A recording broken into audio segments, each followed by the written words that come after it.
Hey there, my name's Kevin, and I want to show you how I turn this chunk of firewood into a Bluetooth speaker. So let's get started.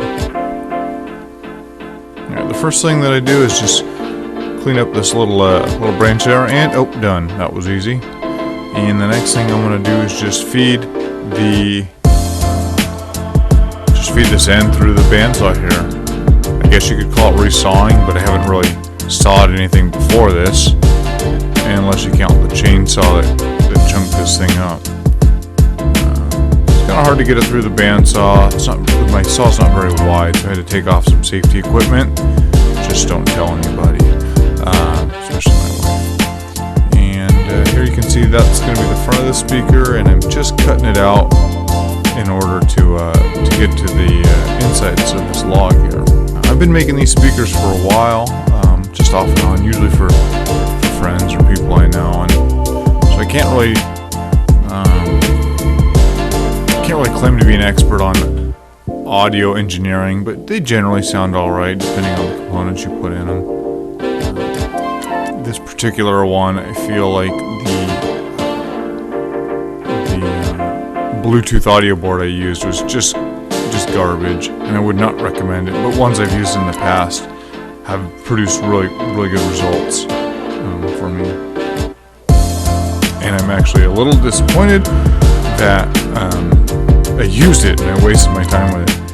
Here I am just trying to start putting holes in this log here, unsuccessfully, of course, and try to find a better method here. I thought using this little sled here that I built for my bar top would be a good way to hold it steady.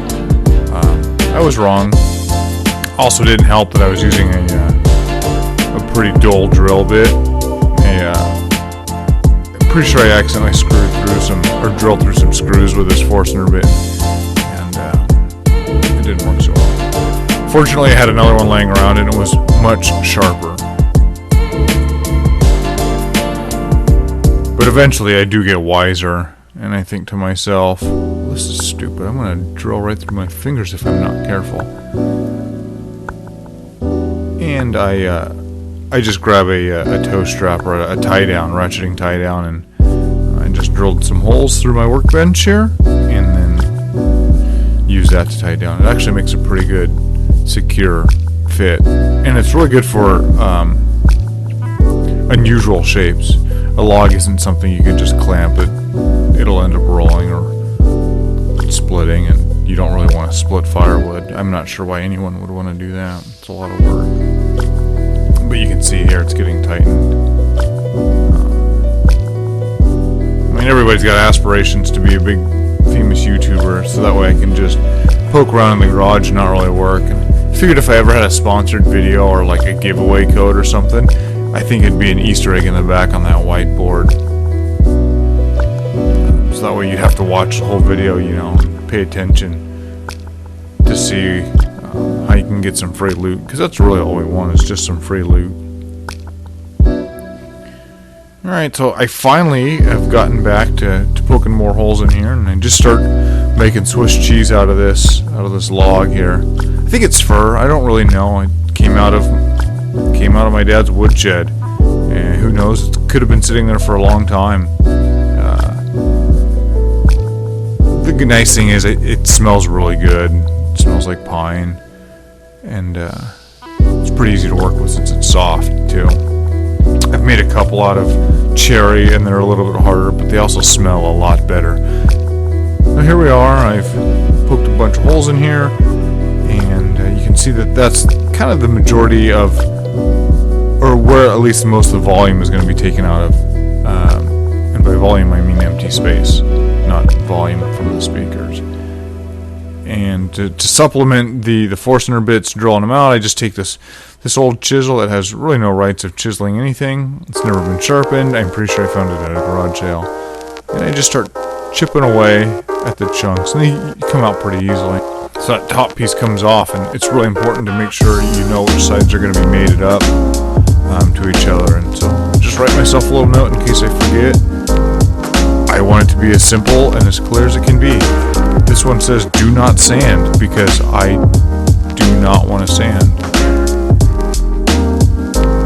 Also, for some reason, probably because I love my wife, I like writing I Love Esther, which is her name, on projects in places that I don't expect anyone else to ever see, like under the floors that I replaced or the walls that I painted.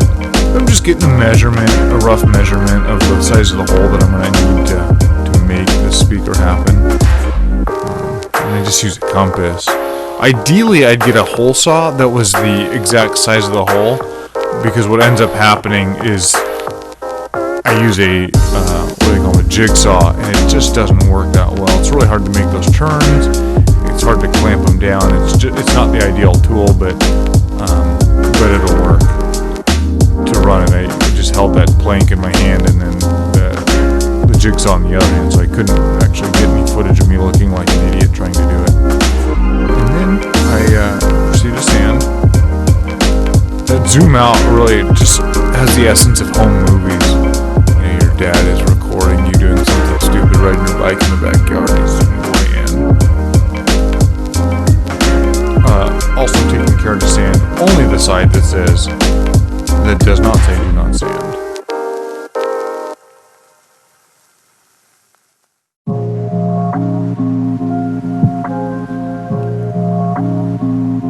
The little random orbital is really nice for getting in some of the nooks and crannies where the bandsaw had wandered a little bit and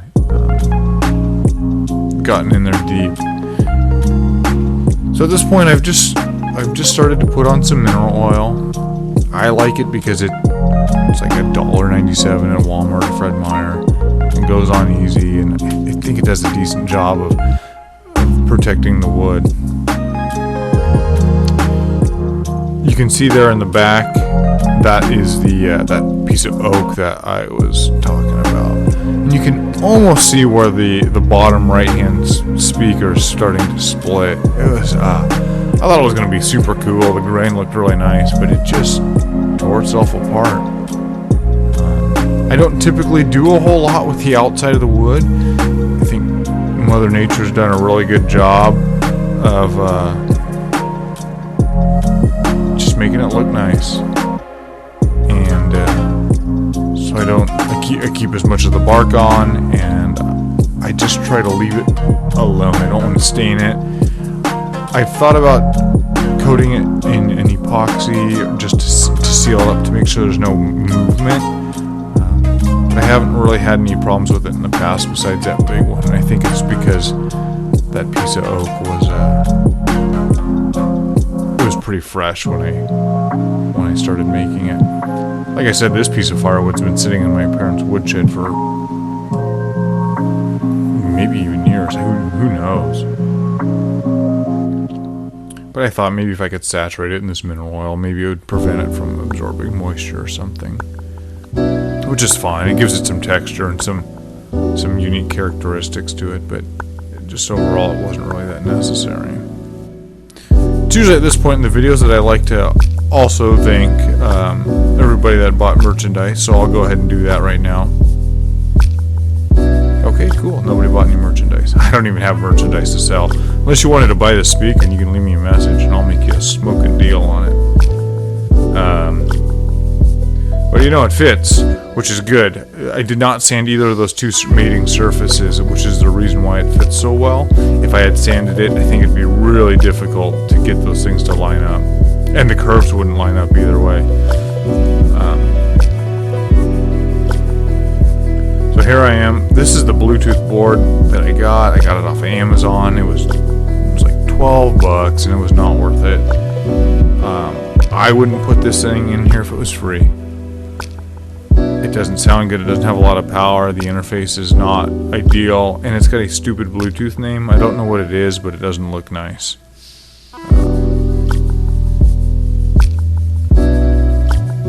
But essentially, you know, you just put your speakers in and you just wire it up. There's a little mounting board. I just took some two-part, like an epoxy putty.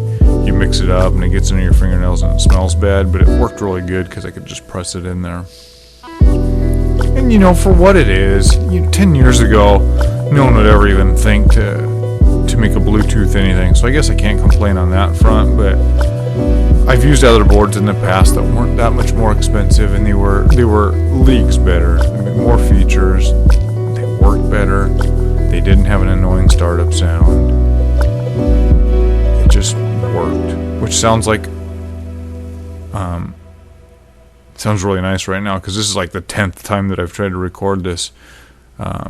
This is also going to be the last time I record this, because I want to go to bed, and this stupid computer keeps giving me a hard time. There's a little what it looks like. We'll get some glue on it and nail it down, and then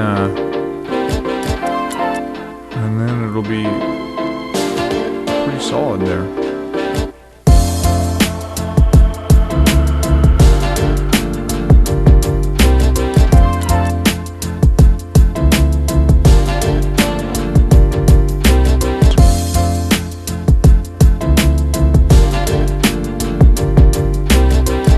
You can see in my haste that I actually had omitted a screw. It's because I couldn't find one that would fit, and I was just ready to get this thing done. It's not for anybody, it's really just for my own amusement, and just practice with video editing and such like this. So here it is. It looks alright. Thank you for watching, for getting this far. Feel free to subscribe to see more things like that. I appreciate all the feedback that you might have for me. I appreciate any comments or interest in this. I think they're cool. I've never seen anybody put a speaker in a chunk of wood like this before, and if you're interested, I could show off some of the other ones that I've put together. But they look nice. They blend in with the aesthetic of our home, and I think it's a unique conversation piece, whatever the heck that means. As always, feel free to like this video. Let me know. I'm trying to get to 1 billion subscribers, so that way I don't have to go to work.